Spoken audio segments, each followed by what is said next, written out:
코로나19는 우리에게 많은 어려움을 가져다 주었지만, 그러나 또한 가족과 가정의 중요함을 우리에게 가르쳐 주었습니다. 코로나19가 사람들을 저녁에 일찍 집으로 돌려보내고 집을 다시 스위트 홈으로 만들어 주었습니다. 코로나19가 번창하기 오래전에, 몇 년 전에 한 시인의 시입니다. 오늘은 일찍 집에 가자, 이상국. 오늘은 일찍 집에 가자. 부엌에서 밥이 잦고 찌개가 끓는 동안 헐렁한 옷을 입고 아이들과 뒹굴며 장난을 치자. 나는 벌써듯 너무 밖으로만 돌았다. 어떤 날은 일찍 돌아가는 게 세상에 지는 것 같아서 길에서 어두워지기를 기다렸고, 또 어떤 날은 상처를 감추거나 눈물 자국을 안 보이려고 온몸에 어둠을 바르고 돌아가기도 했다. 그러나 이제는 일찍 돌아가자. 골목길 감나무에게 수고한다고 아는 체를 하고, 언제나 바쁜 슈퍼집 아저씨에게도 이사 온 사람처럼 인사를 하자. 오늘은 일찍 돌아가서 아내가 부엌에서 소금으로 간을 맞추듯 어둠이 세상 골고루 스며들면 불을 있는 대로 다 켜놓고 숟가락을 부딪히며 저녁을 먹자. 코로나19로 인해서 이 시인의 꿈이 이루어졌습니다. 가족과 많은 시간을 보내게 되었습니다. 정부도 못 만들던 저녁이 있는 가정을 코로나가 만들어 주었습니다. 약 1만 년 전 인류는 수렵 채집 생활에서 농업으로 대전환을 이루면서 안정된 식량을 공급하고 인구 폭발을 경험하고 인구 밀집 집단 생활을 시작했습니다. 그러면서 세균이나 바이러스에도 널리 퍼질 수 있는 좋은 기회를 제공해 주었습니다. 가정은 이렇게 커다란 인구 밀집 집단 속에 있으면서도 가족을 보호해주는 강력한 울타리가 되었습니다.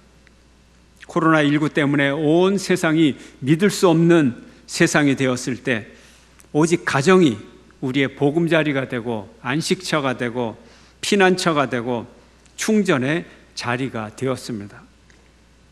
우리가 이 가정을 평상시에 얼마나 무시하고 얼마나 외면하고 살았는지 모릅니다. 우리는 새삼 가정의 달, 가정의 가치를 새롭게 깨달아야 할 것입니다. 가정이 어떤 곳입니까? 우리가 태어난 곳입니다. 사람은 가정에서 태어나고 가정에서 자라고 가정에서 죽습니다. 생산을 통해 생명이 전달되는 곳, 가정은 생명의 공간입니다. 가정에서 우리 속사람이 만들어집니다. 우리의 인격이 형성이 되고 마음이 만들어지고 우리의 양심이 만들어지는 곳이 가정입니다. 그리고 우리는 가정에서 정의를 배웁니다. 가족 간에는 비밀이 없어요. 무엇이 정인지 무엇이 불인지 다 밝혀지게 되고, 선행을 하면서도 그 선행의 동기가 이기적인 것인지 정말 아름다운 것인지 다 밝혀지는 것, 그것이 가정입니다. 가정에서 가족의 진실한 모습을 바라보면서 우리는 정의를 배웁니다. 또 가정에서 사회생활을 배웁니다. 갈등 해결 능력을 배웁니다. 우리는 모든 것을 가정에서 배우죠. 인간관계를 어떻게 만드는지, 관계 속의 갈등을 어떻게 줄이는지, 어떻게 그 갈등을 피하는지, 갈등을 우회해 가는지, 사회생활의 기술들을 배울 수 있습니다. 또한 가정은 우리에게 치유와 회복을 주는 장소입니다. 가정에서 치유받고 가정에서 회복이 될 수 있습니다. 이렇게 가정은 우리에게 중요하고 좋은 선물을 줍니다. 그러면 가족은 무엇으로 살아갑니까? 어떻게 살아갑니까? 첫째로 가족은 신뢰의 공동체입니다. 가족은 신뢰로 살아갑니다. 한 남자와 한 여자가 사랑하지만 신뢰가 있어서 이제 가정을 이루고 가족은 신뢰 속에서 무한 포용과 신뢰와 용서로 살아갑니다. 진정한 신뢰, 무한한 신뢰를 가정에서 경험하고 배워나갑니다. 둘째로 가족은 희망으로 삽니다. 희망 공동체입니다. 아버지의 희망이 아버지 개인의 희망이 아니고 자녀들의 희망이요, 가족의 희망이 되고, 자녀들의 꿈은 곧바로 부모의 꿈이 됩니다. 온 가족이 하나의 꿈으로 뻗어나가고 살아갑니다. 가정은 같은 꿈, 같은 목적을 가지고 달려가고 성장합니다. 부부가 만나 2명으로 출발한 가정이 생산을 통하여 여러 자녀를 낳고 더 가족 수가 늘어나고, 그 사이에 부모는 직장에서 승진하고 또 사업도 확장이 되고, 작았던 아이들은 성장해가고 커가고 학교를 들어가고 졸업을 하고 취업을 하고 결혼을 합니다. 가정이 성장해가고 희망을 향해 달려가는 그런 과정인 것입니다. 셋째로 가족은 사랑으로 살아갑니다.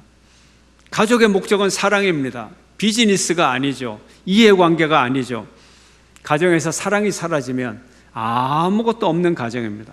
가정에서 사랑이 있으면 모든 것을 가진 그런 행복한 가정이 됩니다. 아버지가 아무리 사업에 몰두를 해도 그 회사보다 가정을 더 사랑해야 됩니다. 가정보다 회사를 더 사랑해서는 안 됩니다. 넷째로 가족은 믿음으로 삽니다. 가족은 구원 공동체입니다. 믿음 공동체입니다. 구원의 방주입니다. 가정은 부모님의 신앙을 전수받는 곳입니다. 믿음의 부모를 모신 사람은 최고의 축복을 가진 것으로 그렇게 이해를 해야 됩니다. 그것을 알아야 됩니다. 과거의 신분제 사회 속에서 귀족이나 왕족으로 태어나면 얼마나 큰 특권을 나면서부터 받는 것입니까? 부잣집의 자녀로 아버지의 재산을 얻을 수 있다면 이것 또한 큰 축복 중에 하나일 것입니다. 그러나 이런 신분과 재산, 이 모든 것보다도 더 큰 축복은 믿음을 이어받는 것입니다. 이것이 우리의 사는 날 동안에 최고의 축복임을 믿으시기를 축원합니다. 오늘날 불신사회 속에서 믿음을 갖기가 얼마나 힘드는지 몰라요. 한 명 한 명이 하나님이 특별한 부르심 가운데 믿음을 갖게 되었는데, 믿음의 가정에서 부모님의 믿음을 이어받았으니 얼마나 큰 축복입니까? 믿음의 가정은 구원의 방주인 것입니다. 이렇게 우리는 소중한 가정의 가치를 꼭 지켜야 합니다. 목사님, 왜 가정에서 어려운 일도 많은데 아까 말씀하신 가정의 가치를 보면 꼭 좋은 일만 말씀하시나요? 가정에서 상처받고 버림받고 관계를 단절되는 고통을 겪고 고립을 경험하고 불의를 경험하고 불량한 양심을 배우고 그런 일도 많잖아요. 이렇게 말씀하실 수 있을 거예요. 그러나 이것은 가정의 가치가 아니고 가정의 가치의 훼손인 것이죠. 가정의 가치를 지키는 여러분 되시기를 축원합니다. 모든 사람들은 자기가 현명하다고 생각을 합니다. 자기는 지혜롭다고 생각하고 자기의 판단이 올바르다고 생각합니다. 그리고 자부심을 갖고 있어요. 그러나 모든 사람들이 정말로 그렇게 자부심이 있다면 그 자부심을, 그 현명함을 증명해 보시기를 바랍니다. 자기가 똑똑하다고 생각하면서 가정을 제대로 돌보지 않는다면 이것은 똑똑한 게 아니죠. 똑똑한 것은 거짓말인 것입니다. 정말로 똑똑하다면, 정말로 자기 자신의 판단에 대해서 자부심이 있다면 가정을 잘 가꾸는 것으로 증명을 해야 됩니다. 가정을 잘 가꾸는 여러분 되시기를 축원합니다. 이렇게 가정의 가치를 지키는 방법이 무엇일까요? 수많은 방법이 있을 거예요. 그러나 오늘 성경은 우리에게 가정의 가치를 지키는 아주 중요한 것, 가장 핵심적인 원리를 우리에게 가르쳐주고 있습니다. 가정은 우리의 생명을 주고 우리에게 성장하게 해주고 꿈을 이루고 성숙하게 하고 행복하게 하고 구원을 주는 아름다운 가치입니다. 하나님이 이렇게 창조한 공동체입니다. 그러므로 우리는 이 가정을 함부로 방치할 수가 없는 거죠. 이 가치를 하찮게 여길 수가 없는 겁니다. 오늘 성경 본문은 세 가지 관계를 통해서 이 가정의 가치를 지키라 이렇게 말합니다. 부부 관계, 부모에 대한 관계, 자녀에 대한 관계, 이 세 가지를 하나님의 창조 원리대로 잘 지키면 가정의 가치가 지켜질 거고, 행복이 지켜질 거고, 생명이 지켜질 거고, 믿음이 지켜질 거라고 말하고 있습니다. 첫 번째, 부부 관계에 있어서 하나님의 진리를 따르라는 거죠. 부부 관계의 가치를 지키는 방법은 사랑과 존경입니다. 오늘 본문 에베소서 5장 33절 이렇게 말합니다. 함께 읽습니다. 시작. 그러나 너희도 각각 자기의 아내 사랑하기를 자신같이 하고 아내도 자기 남편을 존경하라. 오늘 이 에베소서 5장 33절 지극히 평범한 문장처럼 우리에게 들리는 얘기입니다. 그런데 뜻을 알고 보면 이 내용이 굉장히 무겁습니다. 우리가 상상한 내용보다 정말 무거운 내용입니다. 남편을 향하여 아내 사랑하기를 자기 사랑하듯이 하라. 근데 여기 사랑이라는 단어는 아가페예요. 아가페. 아내를 아가페하기를 자기를 아가페하듯이 하라. 아가페는 뭡니까? 오늘 5장 앞부분에 보면 이 아가페가 뭐냐? 예수님이 교회를 위하여 십자가 지시고 보혈 흘리시고 죽기까지 사랑한 그 사랑으로 사랑하라 한 게 아가페 사랑이에요. 남편에게 예수님이 우리를 위해 목숨을 버렸듯이 그 사랑으로 아내를 사랑하라, 아가페하라. 여러분, 남편들이여, 이 무거운 주님의 계명을 여러분 지키겠습니까? 아멘. 성경 말씀이니까 지켜야 돼요. 무거운 얘기예요. 간단한 얘기가 아니에요. 여기에 대해 응답하면서 아내도 자기 남편을 어떻게 하라고요? 존경하라. 아, 그냥 좀 존중하면 되겠구나. 그런데 그렇지가 않아요. 이 존중하다라는 이 단어를 보면 무슨 단어냐 하면 포베아라는 단어예요. 여러분, 포비아 뭐 이런 심리학적인 용어를 들으셨죠? 별로 좋은 뜻이 아니에요. 심리학에서 포비아 그러면 공포를 느끼는 거거든요. 그냥 보통 두려움이 아니고 공포를 느끼는 동물적인 두려움, 이런 걸 얘기합니다. 그래서 이 존경한다, 포베오, 이것은 인간 사이에서 느끼는 그런 감정이 아니고 하나님 앞에서, 절대적인 신 앞에서 느끼는 감정이죠. 우리가 하나님 앞에 나갈 때 두렵고 떨지어다 할 때 이 두렵고, 이 단어가 바로 존경한다는 포베오의 이 단어를, 의미를 가지고 있는 것입니다. 무서워하고 두려워하고 놀라고 존경하고 경외하고, 절대적 신 앞에서 느끼는 감정을 남편 앞에서 느끼는 거예요. 우리 아내들이요, 오늘 저녁부터 그렇게 하실 겁니까? 예배 끝나고 남편을 만나면 절대적 신 앞에서 느끼는 그 두려움과 공포를 가지고, 그 경외의 심정을 가지고 여보 이렇게 불러봅니까? 아멘 하시겠어요? 억지로라도 아멘 하셔야죠. 하나님의 말씀이니까. 그래서 제가 무겁다 그랬잖아요. 그냥 얘기가 아니라 진짜 무거운 얘기예요. 어떻게 이렇게 할 수 있을까? 제가 제 아내에게 물어봤어요. 성경의 뜻은 그런데 어떻게 나한테 이렇게 경외와 두려움의 감정을 갖고 나한테 대할 수 있지? 그랬더니 제 아내가 전제 조건만 있으면 충분히 합니다. 전제 조건이 뭔데요? 예수님처럼 날 사랑하고 아가페 사랑을 하면 당연히 해야죠. 아멘. 부부 사랑은 이런 거예요. 이 엄청난 무게를 가진 두 사랑, 아가페 사랑과 포베오의 사랑, 엄청난 무게를 가지고 있지만 이게 동시에 진행되면 충분히 할 수 있는 거예요. 주님의 말씀대로 아가페 하시고 포베오 하는 여러분 되시기를 축원합니다. 두 번째는 부모와의 관계. 부모와의 관계. 여기서 우리가 같이 지켜야 될 것은 순종과 존경입니다. 가정의 가치를 지키는 방법, 부모와의 관계에서 순종과 공경. 먼저 순종하라고 말합니다. 오늘 본문 읽어볼까요? 시작. 자녀들아, 주 안에서 너희 부모에게 순종하라. 이것이 옳으니라 하는 거예요. 여기서 순종이라는 뜻은 잘 들어라 하는 거예요. 경청한다는 거예요. 귀로 일단 경청을 해야 돼요. 그리고 뭐로? 마음으로 경청을 하고, 또 이제 마음으로 경청을 하면 어떻게 돼요? 행동으로 잘 들어야 돼요. 순종하는 거예요. 이것이 오늘 이 부모를 향한 순종의 의미를 가지고 있습니다. 다음으로 부모를 공경하라고 말합니다. 함께 읽어볼까요? 에베소서 6장 2, 3절 시작. 내 아버지와 어머니를 공경하라.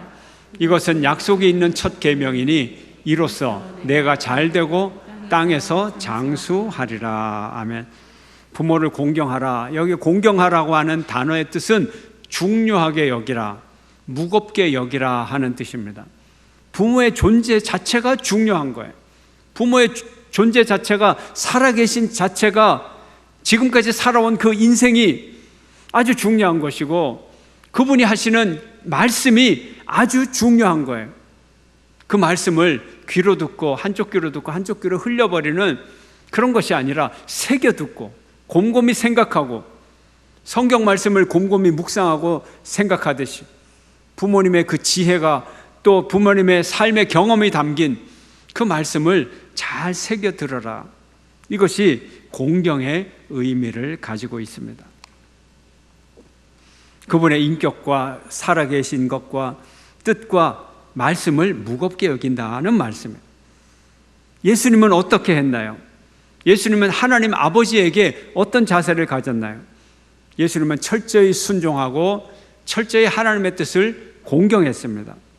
요한복음 17장 4절에 아버지께서 내게 하라고 주신 일을 내가 이루어 아버지를 이 세상에서 영화롭게 하였사오니, 주신 일을 이루었다 뭐예요? 순종하고 공경했다는 거예요. 그래서 하나님께 영광을 돌렸다 하는 말이에요.